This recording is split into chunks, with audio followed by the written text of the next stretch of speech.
Section 13 of POCSO act ఇది chapter 3లో ఉంటుంది.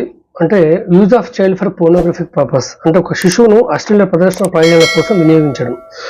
ఏబిసి ముఖ్యమైన పాయింట్ ఉన్నాయి. ఒకటి, ఒక శిశువు యొక్క లైంగిక భాగాల యొక్క ప్రదర్శన. అంటే ఒక పిల్లలు ఉంటారు, వాళ్ళకి అభోశుభం తెలియదు, ఏదైనా ఒక వీడియో కావచ్చు, లేకపోతే ఏదైనా ఒక షార్ట్ ఫిల్మ్ కావచ్చు, సినిమా కావచ్చు, వాళ్ళ యొక్క స్వార్థం కోసం, వాళ్ళ యొక్క బెనిఫిట్స్ కోసం మైనర్లని ఒక చాక్లెట్లు ఇస్తాను, డబ్బులు ఇస్తాను, డ్రెస్సులు కుట్టిస్తాను, ఏదో ఒక ప్రలోభ పెట్టేసి వాళ్ళతోని కొన్ని లైంగిక భాగాల యొక్క ప్రదర్శన చేశారనుకోండి. లైంగిక భాగాలు అంటే మీకు అర్థమయ్యే ఉంటాయి, ప్రైవేట్ పార్ట్స్. రెండోది, ఒక శిశువును అంటే కావాలని కానీ, అంటే నిజమైనటువంటి వీడియో కావచ్చు, లేకపోతే కొన్ని కాల్పనికమైనటువంటి వీడియోస్, లేకపోతే కొన్ని చర్యలు చేస్తుండొచ్చు. ఓకే, అంటే అసభ్యకరమైనటువంటి వీడియోస్ కూడా చేస్తారని చెప్పుకోవాలి మనం. తర్వాత సి వచ్చేసి, ఒక శిశువు యొక్క అసభ్యకరమైన లేదా అశ్లీల ప్రదర్శన.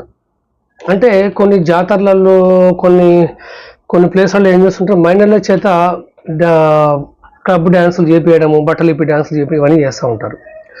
అది కూడా యూజ్ ఆఫ్ చైల్డ్ ఫర్ పోర్నోగ్రఫీకి అంటారు. అంటే 18 సంవత్సరాల వయసు కంటే తక్కువ ఉన్న ఎవరైనా అబ్బాయిలు కావచ్చు, అమ్మాయిలు కావచ్చు, వాళ్ళతోనే ఈ ఏబిసి ఏదైతే చెప్పాము కదా, ఆ 3 పనులు చేపించినా కూడా అది use of child for pornographic purpose అనే వస్తుంది. వాళ్ళకి కఠిన శిక్ష ఉంటుంది. అది మనం నెక్స్ట్ సెక్షన్లో మనం తెలుసుకుందాం. పనిష్మెంట్ ఫర్ పోర్నోగ్రఫిక్ పర్పస్ అనేది మనం తెలుసుకుందాం. తప్పకుండా ఛానల్కి సబ్స్క్రైబ్ చేసుకోండి. మీ advocate Ramesh Pitla. Thank you.